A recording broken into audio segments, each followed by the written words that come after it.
Hey guys, welcome to CraterMania. I'm your host, the man they call Crater, and I'd like to welcome you all back to the 500 movies in 2025. And this is the Halloween Hoedown, and this is Halloween. So happy Halloween, everyone. So I was supposed to have done this stream a few nights ago, but I figured, you know what? I'm just going to go ahead and save this for Halloween night.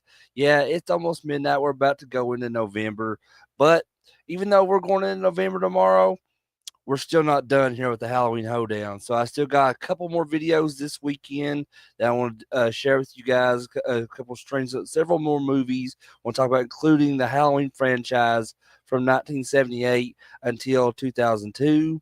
And then there's a couple other movies I want to talk about on Sunday. So just to round out the Halloween hoedown and everything in the month of October, even though we're going outside the month of October. And that's my fault because, I've just gotten a little behind here lately, but I'm trying to catch up. I'm still trying to get to that goal, the 500 movies 2025.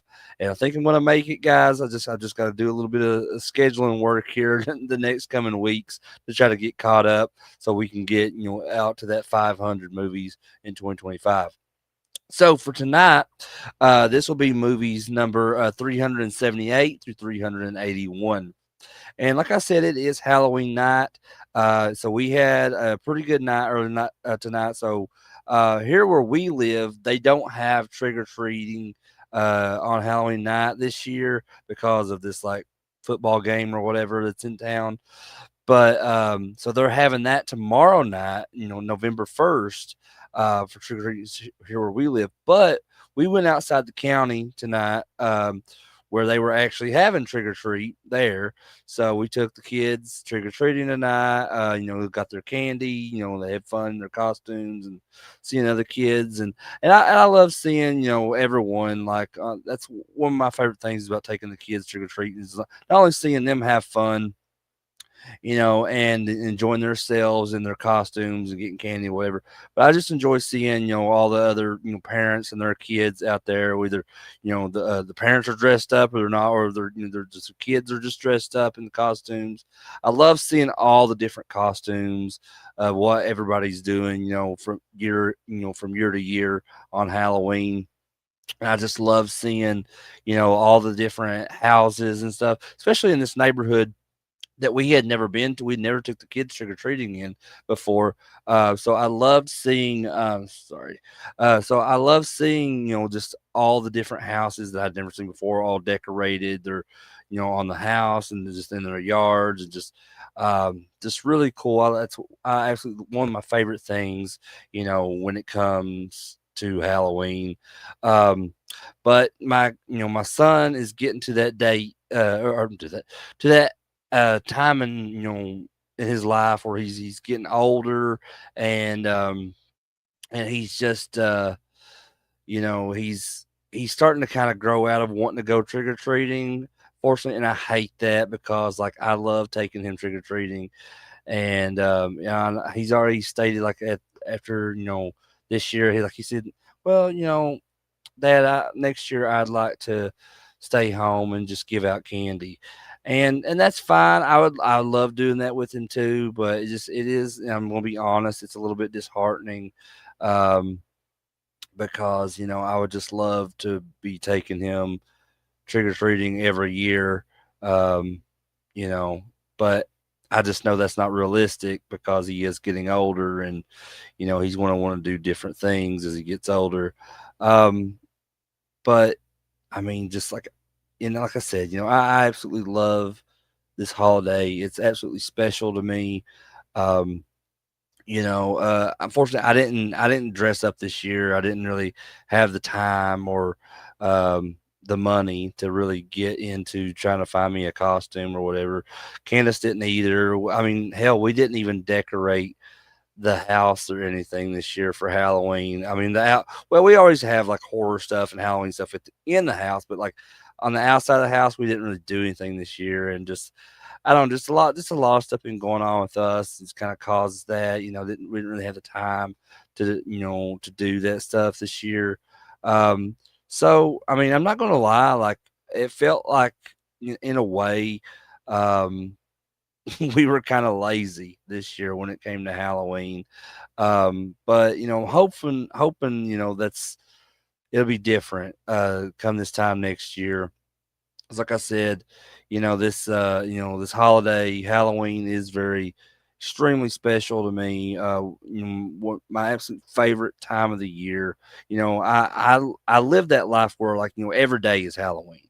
I'm such a just a fan of everything Halloween and everything horror, and so I kind of live that, as a part of my personality every day of the year.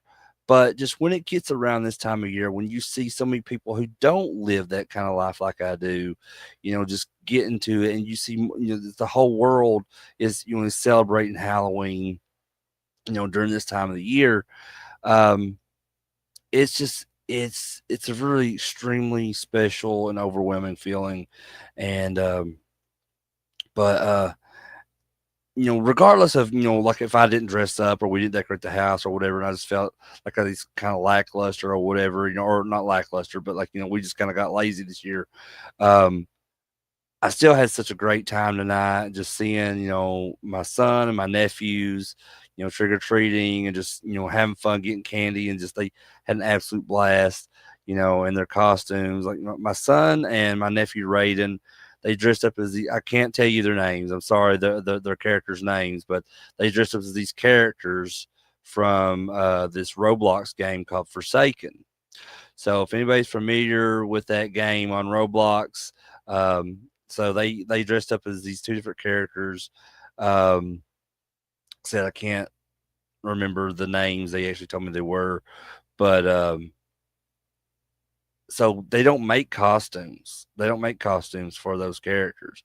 So my wife Candace, she had to make those costumes for Noah and Raiden, and then um, we were kind of running on a tight schedule. So even though there is costumes out there that you can actually purchase online and stuff for this next character that my nephew Henley dressed up as, we just kind of ran out of time, and Candace made his costume as well, and it ended up looking fantastic. I mean, all the boys' costumes looked fantastic, but like I was really really impressed with what Candace did with Henley's costume, where he dressed up as the Undertaker from WWE. Um, yeah, and once I get pictures and everything like uploaded here on the computer and stuff, I'll show those possibly on tomorrow's stream when I'm going to be talking about the Halloween franchise from 1978 to 2002. So from the original film to Halloween Resurrection, I'll be talking about those tomorrow. I'll be sure to tune in for that, and I'll try to see if I can get those pictures uploaded so I can show the boys in their costumes from tonight's trick or treating. Um, but I mean, just yeah, like I said, just seeing them have such a great time tonight, that means everything to me. Um, but yeah, I guess I'm gonna go ahead and just jump into the show and just talk about these movies and we'll talk about tonight.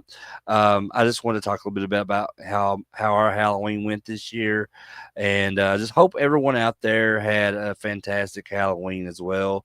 And like I said, if you enjoy hearing me talk about these movies, and if you enjoy the Halloween franchise in general, um, definitely join me for tomorrow night's episode where I'll be talking about those movies from the original to Halloween Resurrection. But for tonight, so on tonight's episode, I'm going to be talking about 4 movies tonight. And 3 of these movies I had never seen before. So these first 3 movies I'm going to be talking about, these were a first time watch for me. And I'll tell you, there, as you guys know, there's a special kind of magic that that surrounds Halloween themed movies. And I absolutely love everything about them. And it's not just about jump scares or gore, but just the overall atmosphere. It's a feeling that that many modern horror films struggle to capture. But you know you have 2016's independent gem The Barn. it This movie not only grasps it, but it bottles it up and just unleashes it with this kind of gleeful abandon. This is a film that just feels tailor made, for a spooky night of movie watching, in October, around the Halloween season. It's a love letter just to that golden era, of monster movies and just that iconic Halloween spirit. Um, so the Barn, like I said, is this 2016 horror film that just immediately sets itself apart, with its kind of dedication to just that retro charm that everyone seems to love nowadays. And it was written and directed by Justin Seaman. And the movie, stars this fresh cast. Um, with these guys Mitchell Mussolino and Will Stout as Sam and Josh, who are these they're these two high school seniors that are just kind of yearning for this last hurrah, before graduation. Um, and especially Sam, he is someone who is absolutely adores everything about Halloween, and it's so special to him. And and I could definitely relate to that character in a lot of ways when it comes to that.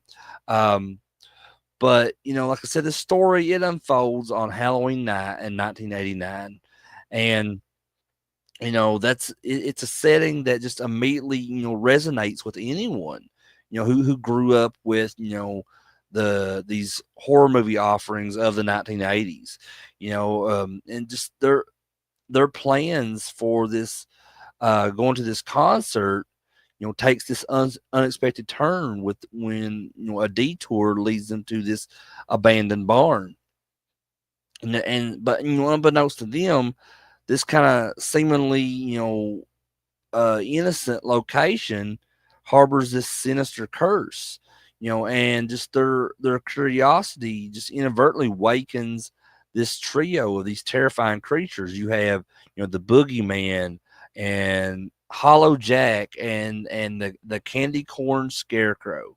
So what follows is this kind of thrilling fight for survival, against these Halloween monsters. So Justin Seaman's vision for the barn is it feels deeply personal, with the script kind of even originating from this story that he had written, at when he was just 8 years old. So, this kind of foundational creativity really shines through in this movie, and it infuses it with this kind of authentic, almost childlike wonder that is, I think, is crucial, for its success. And Justin Seaman's love for that, 80s horror is definitely, easy to see here, and just in every frame. Just the crew really recreated that visual language of that era, just employing camera and lighting techniques, and just that really just kind of brings out that grainy, atmospheric aesthetic of classic B movies. Um, and just the that avoidance of just excessive handheld camera work kind of further anchors the movie in this kind of nostalgic period. It offers it a more kind of deliberate and impactful um, visual style. So, and the soundtrack to this movie, which was composed by Rocky Gray, and it was released on vinyl and cassette by Linares Records, is really just another stroke of genius because it amplifies that retro feel and really immerses the audience further into that film's world. And just the film's journey to becoming put out there for people to watch was really a testament to the indie filmmaking spirit, with because they had this Kickstarter campaign that started back in 2015, just to help fund the post production and merchandising, even allowing Justin Seaman to kind of reintegrate these previously cut scenes. And I remember seeing all these guys that were working on this movie, just putting it out there and promoting at all these conventions, like at Horror Hound and just different conventions all across the country, trying to get the word out about this movie. And um, I don't know, like I was always interested in the imagery of it. Like they had a really cool like poster and just like it. I always heard people talk about this movie and like it had a really cool premise, but I just never got around to watching it until this year. So I mean, and I absolutely loved it. I mean, I thought it was great, and I just tell you like the legacy and the impact of this, is has become pretty significant, particularly within the independent horror scene. It's a film I think that proves that that passion and creativity can definitely triumph over having massive budgets. And I think its success really lies in the ability to tap into kind of a deep well of nostalgia for kind of this specific subgenre of horror. The all the practical effects and just the creature feature monster that really all that stuff that dominated the 80s horror movies. And when I was doing research upon this, like there were critics like Daniel Curlin of Bloody Disgusting that recognized this as a love letter to monster movies and that whole campy decade where they would reign supreme. And it's as fun as it is bloody. And then you had guys from like Dread Central, also saying that it was like a very fun and retro just trip back to the days of those grainy, like low budgeted horror films that you would get at the video shop. I mean, and those guys are both absolutely correct. I mean, that is exactly when I watched this, that it took me back to those days that I would go to my local video store and just rent these, low budget, off the wall 80s horror movies that I would just judge based off of like what the cover looked like on the front of the VHS box, because that's all we had. Like we had that, and then we'd read like a short description on the back of the box. There'd be a few little pictures from the movie, and we're like, all right, let's try this out. So we didn't have the internet, we didn't have YouTube or look at trailers online to see, oh, this is what this movie's about. This is what this movie's like, or so forth. We just kind of like went by what was on the box, and like, and definitely that's what kind of drew me to this movie. Was like I said, was the artwork on the poster, on the cover of the releases. I watched this one on Tubi, and that poster art is like the image on Tubi. So I'm like, and I thought it looked really cool, and plus on top of that, the stuff that I had heard people say about it, I was like, okay, I definitely need to check this out, and I'm glad that I did, because this movie was absolutely great. And so it has everything that a great like hack and slash story should have. These wonderful villains and great kills and just effective scares, even, and even it has that sense of humor to it as well, which I absolutely love. I think that this movie has also, just inspired a new generation, of horror filmmakers to just kind of embrace, practical effects and just a more traditional, atmospheric approach to storytelling. So I really think that proves that enduring appeal, of a well crafted, character driven monster story. But I guess in conclusion, The Barn is, just an absolute must watch, I think, for any horror enthusiast who just, cherishes that spirit of Halloween. It's a movie that doesn't just mimic the 80s, it embodies it, Um, just from the endearing characters and just those genuinely like, unsettling monsters that were created for this film.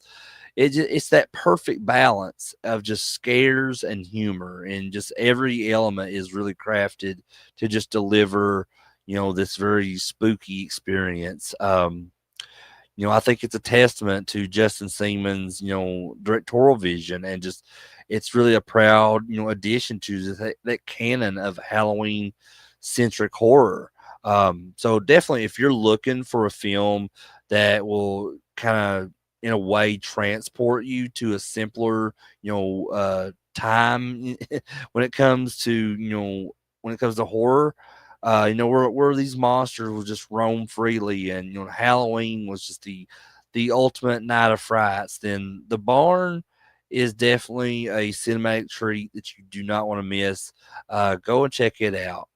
Um, and I don't want to stop there with the barn. So let's continue to dive into this delightfully creepy world of the barn, where now we'll talk about the anticipated sequel, which is also new to me as well, which is the Barn Part 2 from 2022.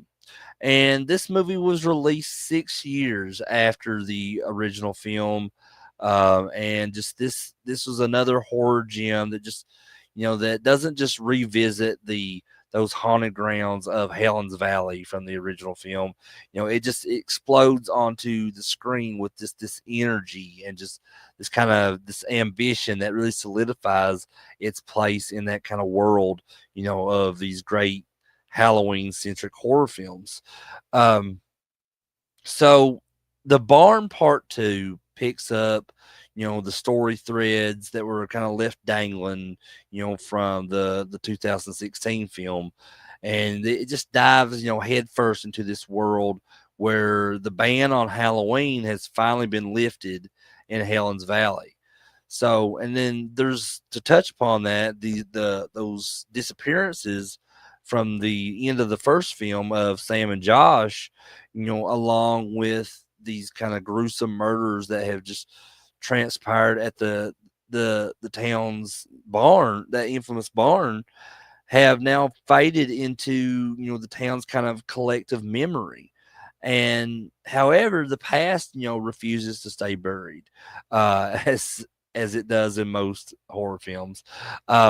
When this group of girls who are connected to Sam and Josh, decide to organize this Halloween, scare attraction at that very same barn, and just that veil between the living and the dead is just torn, and these killings and that, start to begin again as they did, all those years ago, which was, I think it was like 2 or 3 years, since like the events of the first film. Um, so the writer and director again, Justin Seaman, has clearly just taken those intervening years to refine his cinematic vision, because we're, like I said, there's a 6 years difference between these films being released. And the Barn Part 2 feels like a more confident and just assured effort than the original. But I still think I like the first movie a lot better. I feel like I really like the look of the monsters, as the monsters look pretty different in here in the second one. They still look good, but I think I liked their look a little bit better from the first film.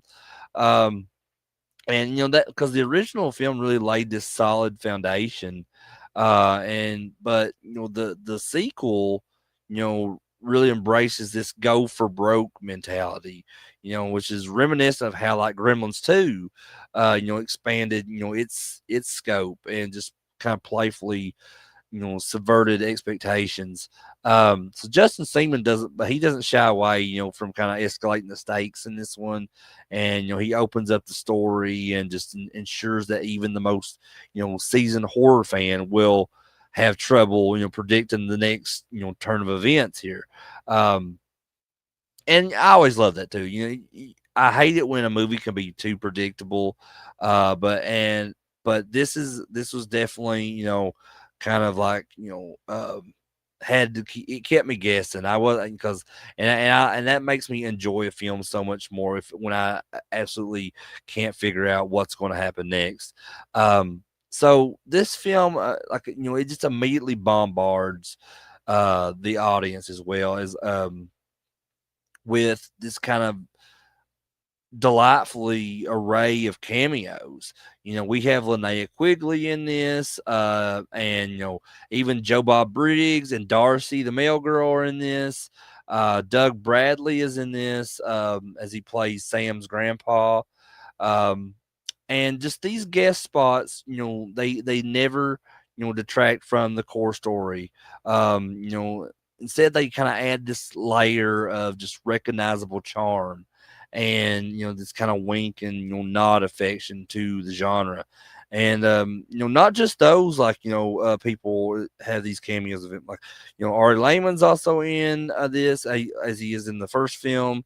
um Even one of my good friends, Jeremy Moorhead, he makes a cameo in this film as one of these people that's working at the haunted house, and it is killed and he's turned into a zombie. So that was really surprising. I wasn't, and as much as I talked to Jeremy, I completely forgot that he went and worked on this movie. So I was like, when I watched this, I was like, holy shit, I forgot that he had a part in working on this. So that was really fun to see. And but you know where the barn part two truly shines is just that, like I said, is that bold expansion of of what the first movie brought us. So Justin Seaman, he understands that sequels demand bigger and badder threats, and and within this he really delivers. He kind of augments his his rogue gallery with this host of these new monsters. So just the introduction of this pig man and this kind of I'm not sure, I think he's like a crow or a raven, like human hybrid monster. And they're both driven with this kind of insatiable lust for carnage, and it really provides this fresh and just disturbing these new villains, and speaking of carnage, horror fans will be ecstatic to know that the Barn Part 2 is just absolutely drenched in gore. I mean, the practical effects in this are nothing short of spectacular. Um, particularly just considering the film's kind of evident, independent budget. So, I mean, the kills here are inventive and and they can be genuinely unsettling. Just really making, a mockery of the kind of budgetary constraints that they were conceived under. But these facts are not, just over the top. They're the kind of these very well crafted and executed with just this passion that really bleeds, through every gruesome moment. But in conclusion, the Barn Part Two was a huge success, and it's definitely a worthy sequel that not only honors just the spirit of the first film, but it really elevates it in ways as well. It's successfully just ups that kind of ante in um every conceivable way.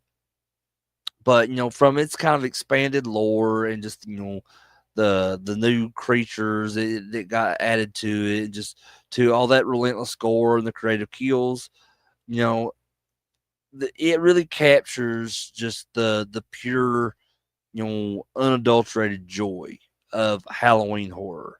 It really makes it, an absolute must watch, I think, for anyone, who cherishes the spooky season and the spirit of Halloween.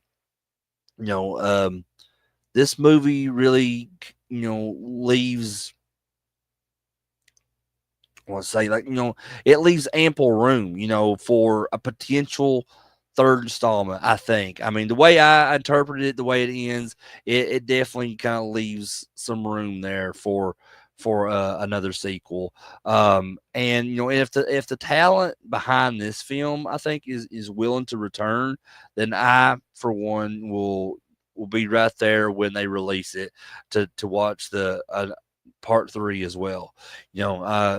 Just like the first film, this one is another love letter to just practical effects and inventive monsters, and just that enduring magic of a truly terrifying Halloween night. Um, but that brings me to the next film, which, and this third film, this is a another one that I had never seen before. Heard a lot of hype around it. Heard a lot of people, really put this one over, you know. And it has people within the company Fright Rags that worked on this film. It has people from Trick or Treat Studios that worked on this film and even acted in the film. And then Trick or Treat Studios and Fright Rags have both put out merchandise for this film, including T-shirts, action figures, and this one was such a cool one, man. And as a horror fan who just kind of lives and breathes, that atmosphere of Halloween, like I'm always on the hunt for films that kind of capture that specific, blend of terror and that Halloween spirit. So when I finally decided to watch this film this year, because like I said, I'd known about this movie for a while now, and since it came out in 2019, but this was my first watch of Josh Hasty's 2019 film Candy Corn, and it was just an absolute delight for me. It was a film that just not only understands, that kind of inherent creepiness of Halloween, but just reveals in it, and it's the kind of movie that makes you just want to dim the lights and just grab a bucket of popcorn or candy corn in this case, whichever, and settle in for some good old fashioned Halloween fun. And like I said, for a first time viewer, candy corn certainly did not disappoint me. It just really kind of served up this very satisfying the slice of just that Halloween mayhem. Um, so Candy Corn, which was written and directed by Josh Hasty, is just another love letter to just the the spooky season, the season of the witch. That Halloween season, just kind of, and it really brought this cast that just that reads like a who's who of the whole genre. We have Courtney Gaines, and the legendary Tony Todd, not only, grace the screen, but also kind of take on that producer and executive producer roles for the film, respectively. And it really adds this kind of undeniable weight and passion just to that production. And, the premise is classic, yet, effective. So on Halloween weekend, there's this group of these, very notoriously cruel bullies that decide to escalate their annual hazing ritual against this local outcast named Jacob Atkins. However, their vicious actions have unintendedly, they have these horrifying consequences. So when they beat up Jacob Atkins, they accidentally kill him. And so this local Halloween carnival, like I guess like a circus type, freak show type caravan that has rolled into town, they resurrect him, and they resurrect Jacob as this kind of twisted and he's driven with this kind of burning desire for vengeance, against those who have inflicted, this profound pain, upon him. So this kind of setup, immediately injects that kind of story with that primal sense of, be careful what you wish for, and that that powerful dose of just that kind of karma like retribution. It's all kind of wrapped in this very spooky, tapestry of Halloween. And really what elevates Candy Corn beyond just a simple slasher flick is just that, that rich legacy and impact, and particularly for, fans like myself who just, who cherish that holiday themed horror when it comes to Halloween. Just this film masterfully, weaves in these iconic, Halloween imagery and themes, the costumes, the decorations, the just that sense of unease that that settles, over a town where when darkness falls on October 31st. It understands that Halloween isn't just a date, on the calendar. It's a feeling, and the the an atmosphere, and Josh Hasty's direction truly captures that. I think the story surrounding Jacob's transformation into this vengeful entity really taps into just that folklore and spirit of Halloween. And it really hints at, those like darker forces that can be stirred, when the veil between the worlds grows thin. So just the impact, of having seasoned actors like Courtney Gaines, who's famously known as Malachi in Children of the Corn, and then you also have Tony Todd, the Candyman himself. They add these layers of just that familiarity, and that kind of resonates, deeply, within the horror community. Oh, and I also should mention PJ Souls in this as well, who played Linda in the original Halloween. So just seeing her on there as well, and I absolutely love PJ Souls. It was just really super cool to see that as well. Justin Mabry in this, who is like the co-founder of Trick or Treat Studios.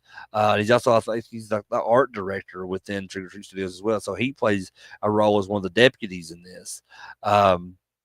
Just all these actors, their presence really instantly lends this kind of air of legitimacy and expertise just to the proceedings. And furthermore, the film's dedication just to practical effects, and this kind of slightly retro sensibility in its its execution really feels like a very deliberate and it's a nod to the horror films of way back when, just which kind of, often relied on, creative practical scares and just those memorable monster designs rather than, relying solely on CGI.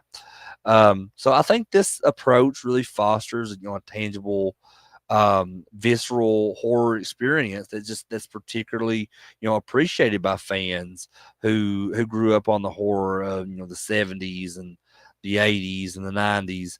Um, Candy Corn doesn't just adopt that aesthetic of Halloween. It embodies it. It makes it this memorable entry in just the canon of Halloween horror. But in conclusion, Candy Corn I thought was such a great movie. Um, and it's definitely for any horror enthusiast who cherishes just the Halloween season. It's a film that really understands it understands that assignment. It delivers this compelling story of vengeance fueled by cruelty. In a way, it kind of reminded me of Dark Knight of the Scarecrow, if I'm being honest with you. Like I really got like that kind of vibe from it, and I felt like that made it all the better. Um, and all this is set against just that perfect backdrop, of October's most terrifying night, Halloween. And it has these very strong performances, and just that it has this embrace of just this classic horror sensibilities, and it has this dedication, just to capturing that essence of Halloween. So this film is definitely a must watch. I think this is a film that I'll probably be watching regularly from year to year around Halloween. It's a very spooky film, very creepy film that will just, really leave you feeling uh just eager for the next, Halloween night to roll around so you can, watch this film or just, just enjoy the spirit in general of Halloween. I highly recommend checking out Candy Corn, adding it to that annual movie marathon that horror fans love to have around this time of year. Or just watch it any time of year. I mean, this is a great movie. Definitely check this one out. It's on Tubi as well, so you can go on there and watch it for free. So you can't give me any kind of excuses like, well, I don't have the money to buy it or whatever. But no, it's on there. It's on Tubi. Check it out for free. I'm sure you won't regret it. But then that brings me to the last movie I'm going to be talking about for tonight. And This movie I discovered several years ago, when I was up late one night by myself, and I watched this, and I was just absolutely amazed by this film. I love this movie so much, and I was like, after I watched it, I ran. I was like, to my wife, I was like, "You gotta watch this movie." So like, I think like a couple of days later, me and her watched it, and then I've watched this with my brother-in-law, and when I showed this movie to my brother-in-law, CJ, he loved this movie, and now like I think it's one of his favorite, modern horror films and franchises. So yeah, we absolutely love this, and like I said, as you know, I'm a dedicated horror fan, and just I have this very this big soft spot for just that creepiness, that creepy feeling of found footage films, and just and as you know by now, I have this deep seated love for anything that's Halloween themed.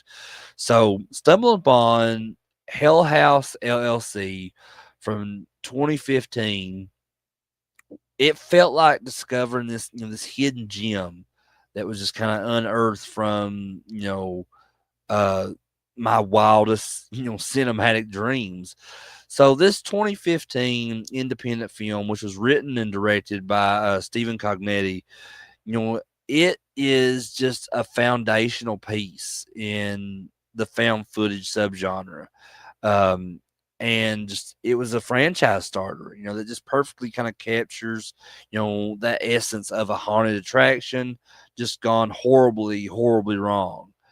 So Hell House LLC is like this documentary style horror film that that just masterfully blends the thrill of a behind the scenes look at this Halloween haunted house with this very unsettling supernatural story surrounding it.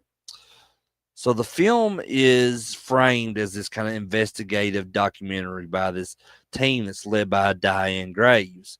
And they're trying to just unravel this mystery behind these catastrophic events that occurred on the opening night of Hell House back in 2009. And this was just a notorious haunted attraction that was set up in this, reportedly haunted Abaddon Hotel in Abaddon, upstate New York, which met a tragic end when this alleged malfunction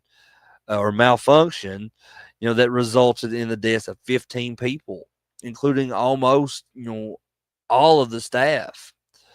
So the central story unfolds through these two kind of intertwined timelines. The primary, thread is the found footage itself, which is provided by Sarah Havel, who is this sole surviving, staff member of Hell House. So this footage, it chronicles just the preparations for the attraction, from the team's arrival at the Abaddon Hotel, just to the creative process of building these scares. And we're introduced to this ambitious CEO of Hell House, Alex, who envisions just a terrifying climax in the hotel's basement, featuring this sacrificial cult scenario. And alongside Alex, we meet the dedicated crew, including the cameraman Paul, who becomes increasingly aware of these kind of unsettling occurrences within the hotel. Um, but the film cleverly incorporates these expert interviews and this kind of archival information to really flesh out the history of the Abaddon Hotel. Um, and we learned that it was built by Andrew Tully, who is this alleged cultist who just chose the location, due to the town's name mirroring Abaddon, which is a demon associated with the gates of hell. So the hotel's dark past is just further cemented by these unexplained disappearance of this mother and daughter in 1989, which is a tragedy that that while officially cleared of Tully's involvement, just really tarnished the hotel's reputation, and led to Andrew Tully's suicide. Um, but as Sarah's footage progresses, the line between stage horror and genuine terror begins to kind of blur.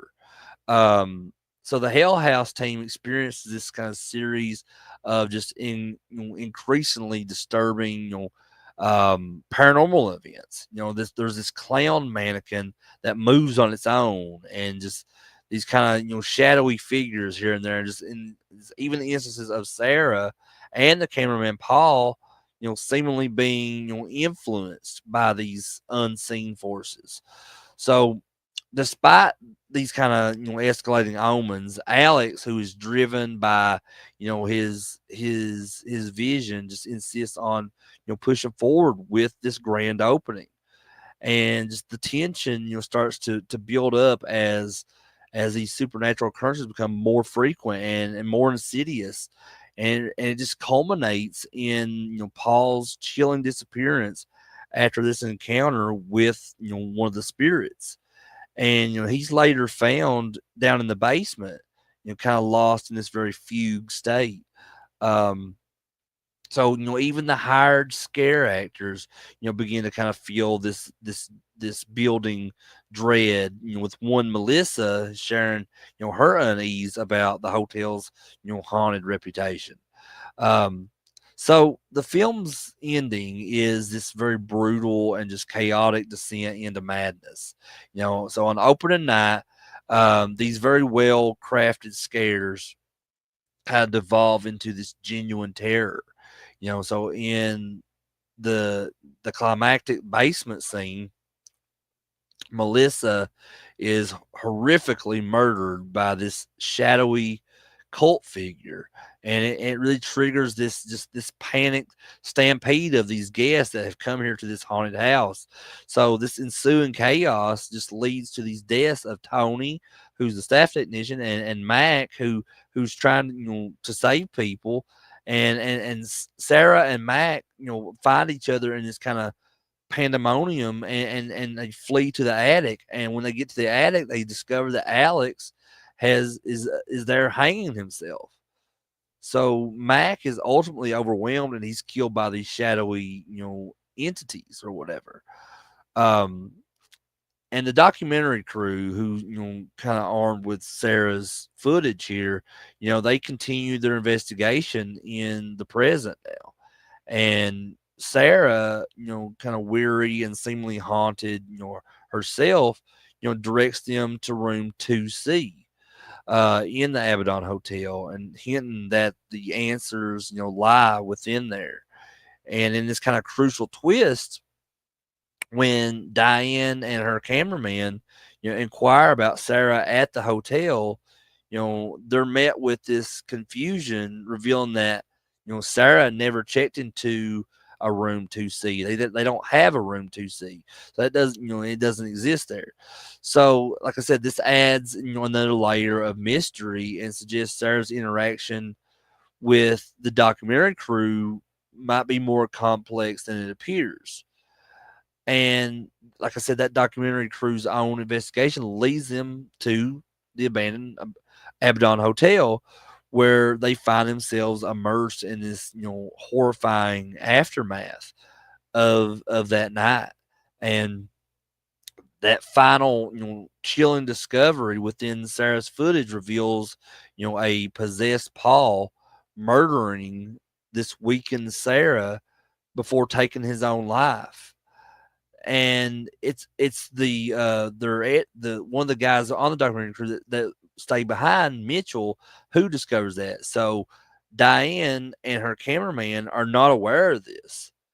And the film ends with Diane and her cameraman breaking into the Abaddon Hotel, just kind of driven by their journalistic pursuit, only to find themselves facing those very ghoulish entities that claimed Sarah and the others. And I absolutely love everything about this fucking movie. I think it is fantastic. I love this entire franchise. And Stephen Cognetti, who's the writer and director of Hell House LLC, is he's kind of been become synonymous with this particular franchise. While Hell House LLC was his directorial debut in feature films, and the project that just truly launched him into that kind of independent horror scene, he has continued to helm subsequent installments in the Hell House franchise. Just really solidifying his creative vision and command, over that established lore. And his strength lies in his ability just to kind of craft this, this atmospheric, just dread filled experience within, the found footage format. And he focuses on this kind of slow burn tension and just the kind of unsettling imagery that rather than just these kind of the cheap jump scares or whatever. Um, his work on Hell House LLC and the whole and that franchise, really showcases the kind of that consistent dedication to just explore supernatural horror through the lens of just a of a cursed location and just it's that devastating impact on those who just those who dare to interact with it. Um, and the legacy and the impact of Hell House LLC, just within the found footage genre and just the independent horror are very significant and multifaceted. Firstly, it revitalized, I think, the found footage subgenre. By the time that Hell House LLC was released, found footage had seen a boom and kind of a subsequent you know glut of imitators, many of which relied on predictable themes and just kind of a lack of originality. But Hell House, I mean, it managed to really inject this kind of fresh sense of dread and just a very compelling story into that format. Um, and just I think its success really demonstrated that the found footage approach, when handled with care and a strong story, could still deliver genuine scares and just create this deeply immersive experience for the audience. Um, and the film's ability to just to blend that kind of meta narrative, of a documentary crew just investigating a tragedy with that raw, unfolding horror of the found footage was genius in my opinion.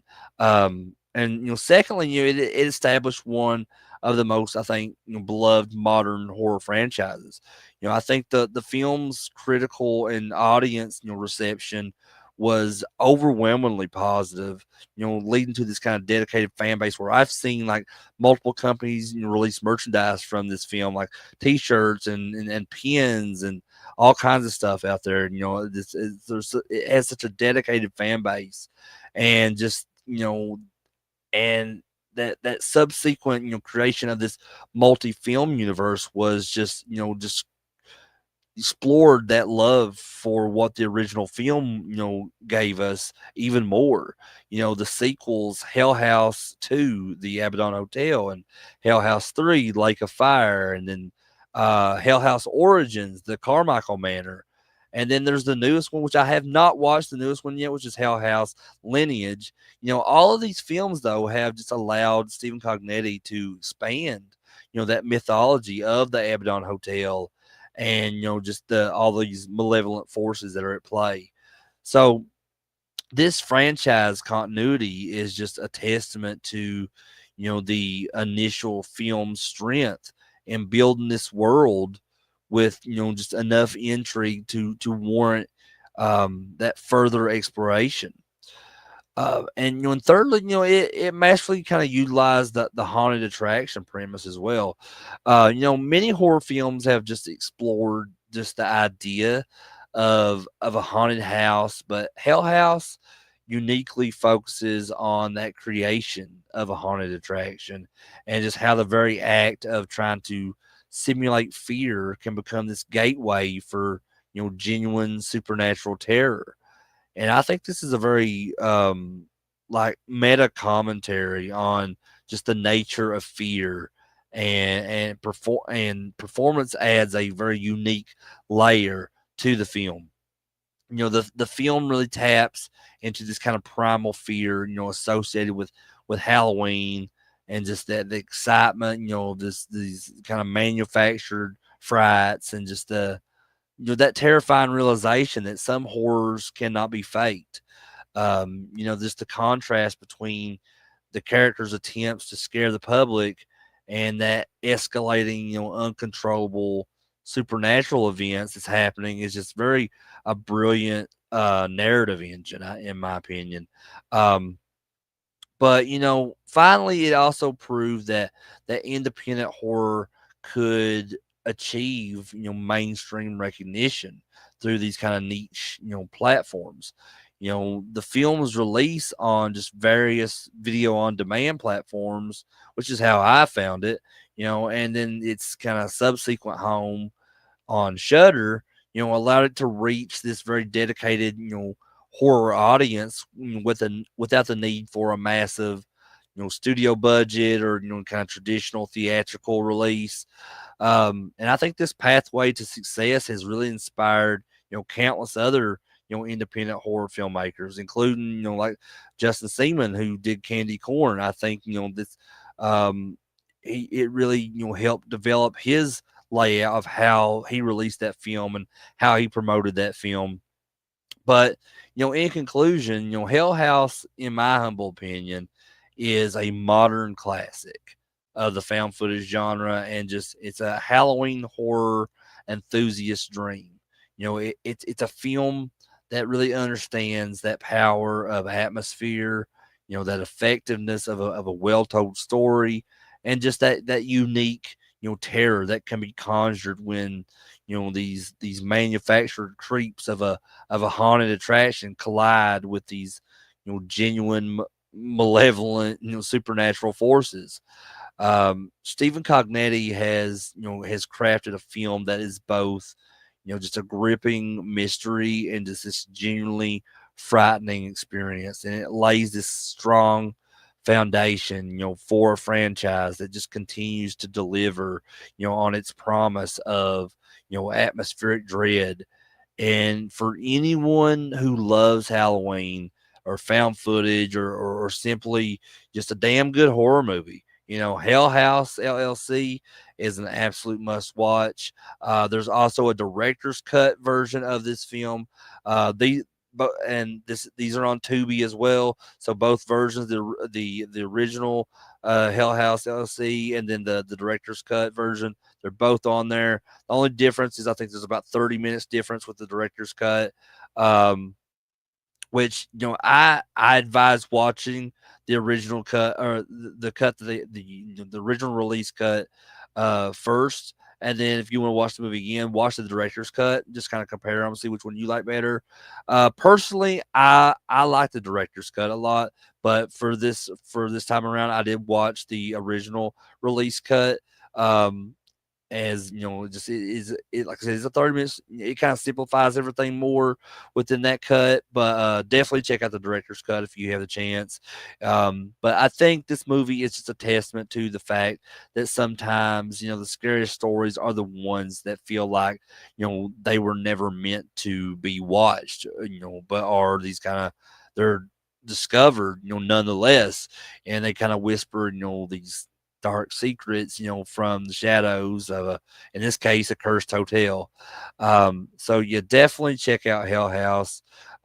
Probably one of my top favorite found footage films of all time. Um, and but not everybody's going to have the same opinion as me. Some of you may have never, if it's not seen it, you may watch it, you may not like it, but that's perfectly fine. I mean, it doesn't change my opinion on it at all. I just highly recommend it, guys, because this movie, I absolutely love it. But guys, I guess that's it for tonight. I want to thank everyone who either watched this live and is in the chat, or if you're watching this on replay. Thank you guys so much. I really appreciate you guys. Um, So also just drop me a comment below on what your favorite of these four movies that I talked about now, if you've seen any of them. Or and as always, here for because it is the Halloween Hoedown. If you've not seen any of these movies, just tell me what something like one of your favorite Halloween memories growing up or whatever. I'd love to hear about that so we can converse about that as well. And if you like this video, please give it a thumbs up. I'd really appreciate that. That'd mean a lot to me. And if you're new to the channel, please hit that subscribe button below. So you can catch more videos from me like this one and some of the ones I got coming up for the rest of this weekend. Like I said, tomorrow night I still have the Halloween franchise from the original film all the way up to Halloween Resurrection. I'm going to be talking about that tomorrow. And then on Sunday, I have 3 movies to kind of round out the whole Halloween hoedown, and that'll be it. They'll be going into something new next week for the month of November. So stay tuned for all of that. But as always, click that bell for any future notifications, as always. And with all that said, I am Crater. This is CraterMania. I love you guys, and have a good night. And happy Halloween.